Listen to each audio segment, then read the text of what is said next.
Good afternoon, students.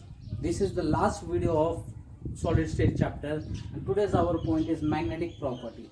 Now, first question arises: how this magnetic field generates? Okay, students, as you know, suppose this is a nucleus. This is its first shell, second shell, and in shell electrons are there.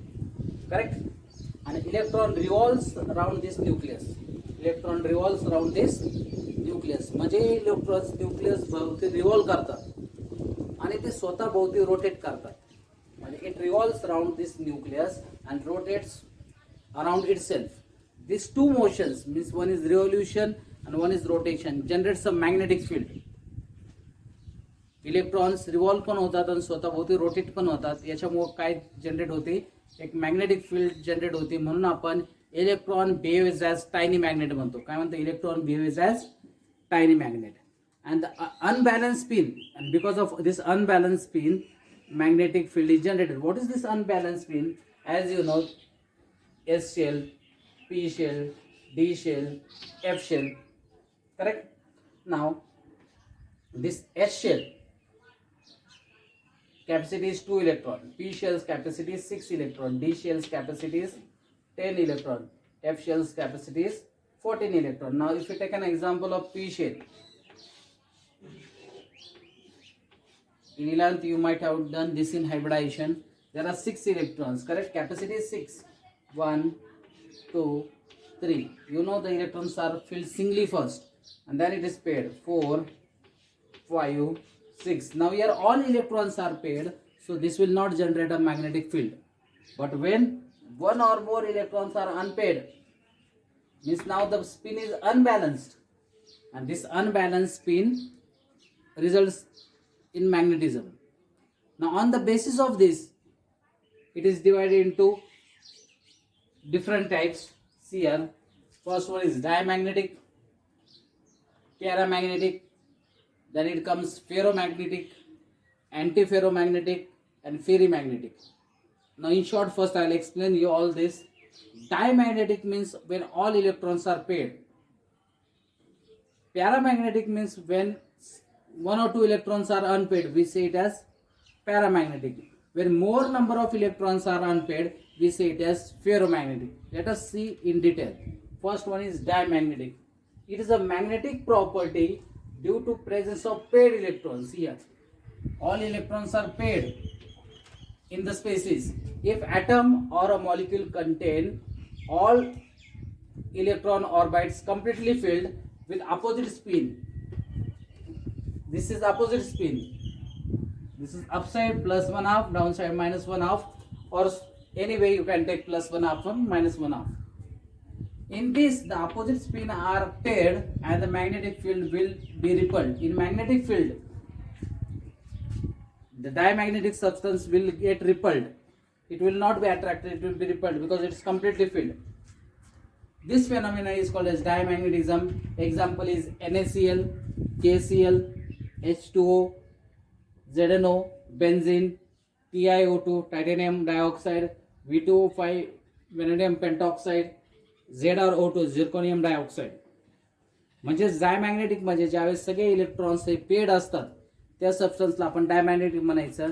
आणि magnetic फील्डमध्ये ते ripple होतात. Magnetic फील्डमध्ये काय होतात? ते ripple होतात. नाव दुसरं paramagnetism. It is a magnetic property due to presence of unpaired electrons. Here नाव unpaired electron in the species. If atom or a molecule contain unpaired electrons, shows magnetism. In this, the substance magnetic movement do not cancel each other due to presence of unpaired electron. Substance pull in the magnetic field. This substance gets pulled in magnetic field. This phenomena is called as paramagnetism. They lose magnetism in absence of magnetic field. Example दिलेले तिथं O2, NO, CO, TiO, Ti2O3, V2O, Cu2+, Fe3+, Cr3+. तर हे paramagnetic म्हणजे ज्यावेळेस एक किंवा दोन electron unpaired असतात म्हणजे त्याची मॅग्नेटिक मुवमेंट कॅन्सल होत नाही. मॅग्नेटिक मुवमेंट कॅन्सल म्हणजे काय? हा जर +1 हाफ असेल तर हा -1 हाफ, असं असेल तर मॅग्नेटिक मुवमेंट हे 0 असते. पण अनपेड इलेक्ट्रॉन असेल तर मॅग्नेटिक मुवमेंट कॅन्सल होत नाही. म्हणून आपण इथं बघा, इथं बघितलेलं आपण पॅरामॅग्नेटिझम म्हणजे अनपेड इलेक्ट्रॉन आहे, म्हणजे इथं अनबॅलन्स पिन आहे. पण काय होतं, they loses magnetism in absence of magnetic field.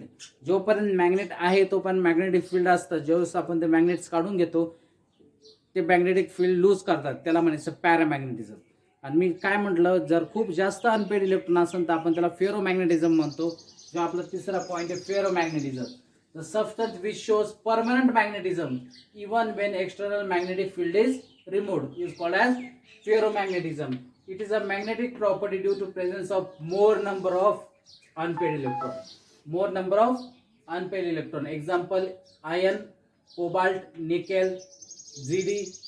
आता आपण एक्झाम्पल घेऊ Fe आयन. आयनचा ॲटॉमिक नंबर असतो 26. मी इथं ब्रॅकेटमध्ये ॲर्गॉन लिहिला कारण आर्गॉन हा नोबल गॅस आहे, तो झाला 18. 3d6 right 3d6 4s2. तर इथं 6 इलेक्ट्रॉन्स आहेत. First rule is that electron should be singly field. 1 2 3 4 5. आता सिंगली फिल्ड झाल्यानंतर हा पेअर झाला 6वा. म्हणजे इथं अनपेड इलेक्ट्रॉन्स किती आहे, इथं अनपेड इलेक्ट्रॉन 4 आहे, म्हणजे खूप सारे अनपेड इलेक्ट्रॉन्स आहे. म्हणून याला आपण फेरोमॅग्नेटिझम म्हणतो. म्हणजे हे परमनंटली मॅग्नेटाइज होतात. म्हणजे ज्यावेळेस आपण मॅग्नेटिक फील्ड तिथून काढू, ज्यावेळेस आपण ते त्याच्यापासून मॅग्नेट दूर करू, तो स्वतः मॅग्नेट म्हणून बिहेव करू शकतो. म्हणजे it can be permanently magnetise. त्याला आपण काय म्हणतो, फेरोमॅग्नेटिझम.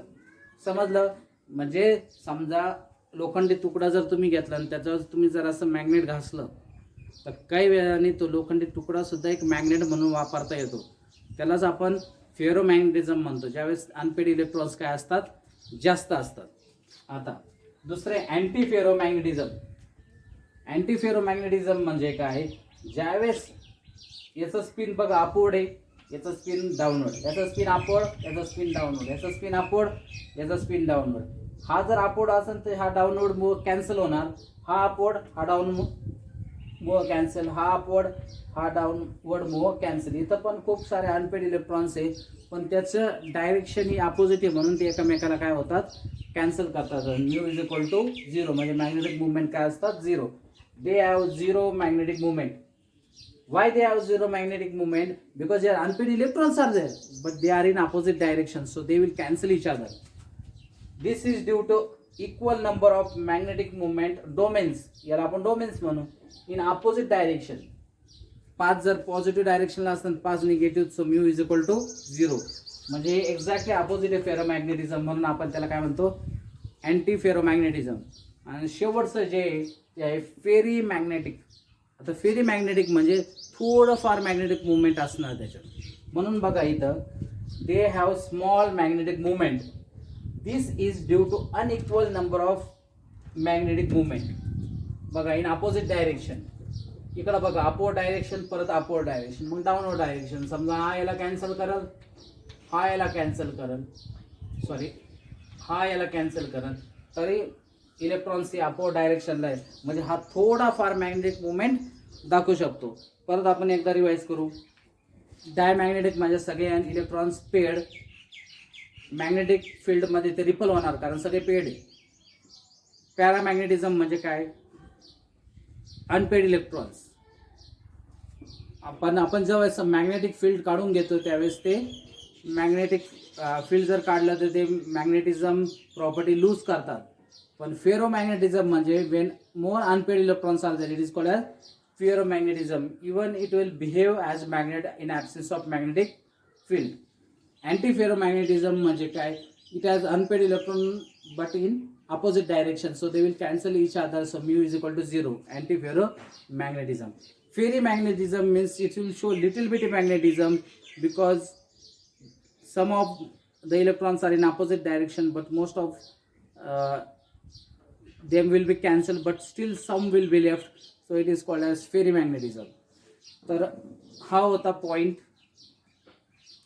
शेवटचा पॉइंट, त्याचं नाव होतं मॅग्नेटिक प्रॉपर्टीज.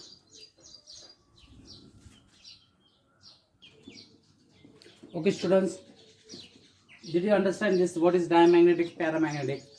पण हे ओळखायचं कसं, एका साईड म्हणजे एखादा सबस्टन्स डायमॅग्नेटिक आहे, पॅरामॅग्नेटिक आहे, फेरोमॅग्नेटिक आहे कशावरून ओळखायचं ते एका सायंटिस्टना ही एक मेथडच शोधून काढली होती, ज्याला आपण गॉइज मेथड म्हणतो. काय म्हणतो आपण त्याला? Guys method. तर काय करायचं, आपलं जसं वेइंग मशीन असतं, तरुजा काटा ज्याला आपण म्हणतो तो घ्यायचा. एका साईडला काही वेट्स ठेवायचे आणि एका साईडला टेस्ट ट्यूबमध्ये आपण एखादा सबस्टन्स घेणार. आपल्याला शोधायचा हा पॅरामॅग्नेटिक आहे, डायमॅग्नेटिक आहे किंवा फेरोमॅग्नेटिक आहे. आणि इथं आपण त्याच्या जवळ मॅग्नेट आणायचं. मी इथं देतो नॉर्थ पोल, साऊथ पोल, हे झालं magnet. If this substance repels, आता रिपल झाल्यानंतर काय होणार, हा जे टेस्ट ट्यूब अशी वरती जाणार. वरती गेल्यामुळं तो काय होणार, सबस्टन्स आपण काय करायचं, एकदम मॅग्नेटिक फील्डमध्ये त्याचं वेट घेऊन बघायचं आणि एकदम मॅग्नेटिक फील्ड काढून त्याचं वेट घेऊन बघायचं. आता समजा याचं आपण वेट घेतलंय, ना आता आपण त्याला मॅग्नेट जवळ आणले, तर ही टेस्ट ट्यूब वरती जर गेली म्हणजे मॅग्नेटिक फील्डमध्ये ते काय होतात, रिपल होतात. आणि कोण होता मॅग्नेटिक फील्डमध्ये रिपल, हे बघा. In magnetic field it is repelled. Diamagnetism. Diamagnetism means when all electrons are paired, ते रिपल होणार. म्हणजे याचं वेट मॅग्नेटिक फील्ड मध्ये कमी होणार, कारण हे वरती जाणार. याचं वेट काय होणार, कमी होणार. म्हणून आपल्याला असं देण्यात येईल का हा सबस्टन्स काय आहे, डायमॅग्नेटिक आहे. जर ही टेस्ट ट्यूब जर अशी खाली ओढली गेली म्हणजे टेस्ट ट्यूबचं वेट जास्त होणार, कारण तिथं अनबॅलन्स पिन आहे. म्हणजे इकडे लक्ष द्या, तो पॅरामॅग्नेटिझम असणार. म्हणजे if it weighs more than when it was weight without magnetic field, म्हणजे सुरुवातीला आपण विदाउट मॅग्नेटिक फील्ड त्याचं वेट घ्यायचं आणि नंतर मॅग्नेट आणून त्याचं वेट घ्यायचं. जर त्याचं वेट जास्त असेल म्हणजे तो काय होणार, असं खाली पुल होणार. कधी पुल होणार, ज्यावेळेस अनबॅलन्स पिन असतात, ज्यावेळेस अनपेड इलेक्ट्रॉन असतात. जर त्याचं वेट जर जास्त असेल मॅग्नेटिक फील्डमध्ये तर त्याला म्हणायचं पॅरामॅग्नेटिझम. पण त्याचं वेट जर खूपच जास्त असेल तर फेरोमॅग्नेटिझम. कारण पॅरामॅग्नेटिझम फेरोमॅग्नेटिझममध्ये फरक काय, पॅरामॅग्नेटिझममध्ये 1 किंवा 2 अनपेड इलेक्ट्रॉन असतात, फेरोमॅग्नेटिझममध्ये जास्त असतात. म्हणून ही गॉइज मेथड समजली का, म्हणजे पहिलं वेट घेऊन बघायचं विदाउट मॅग्नेटिक फील्ड आणि नंतर वेट घ्यायचं in presence of magnetic field. जर मॅग्नेटिक फील्ड जवळ आणली आणि त्याचं वेट जर कमी झालं म्हणजे ते रिपल झालं तर डायमॅग्नेटिक. त्याचं वेट जर वाढलं तर पॅरामॅग्नेटिझम, खूपच वाढलं तर फेरोमॅग्नेटिझम. समजलं? तर हा एक छोटासा पॉईंट होता मॅग्नेटिक प्रॉपर्टी. याच्यानंतर एक छोटासा पॉईंट मी शेवट लिहून दिलाय, ग्लास. ॲक्च्युली तो पॉईंट कुठं पाहिजे, ज्यावेळेस आपण पहिलंच लेक्चर बघितला distinguish between crystalline solid and amorphous solid. Glass is example of amorphous solid. तो फक्त एक छोटासा पॉईंट आहे तुमच्या बुकमध्ये, तो फक्त वाचून घ्या आणि काही जरी डाऊट असेल तर मला विचारा. ॲक्च्युली तो ग्लासचा पॉईंट तिथं पाहिजे होता पण आपल्याला तो विसरलो, म्हणून आपण तो शेवट मी तो लिहून दिला. फार त्याच्यावर क्वेश्चन येऊ शकतो, व्हॉट इज अन ग्लास और हाऊ ग्लास आर प्रिपेअर्ड. तिथं मी डिटेलमध्ये नोट्स दिला. तरी काही डाऊट असेल तर मला विचारून. थँक्यू.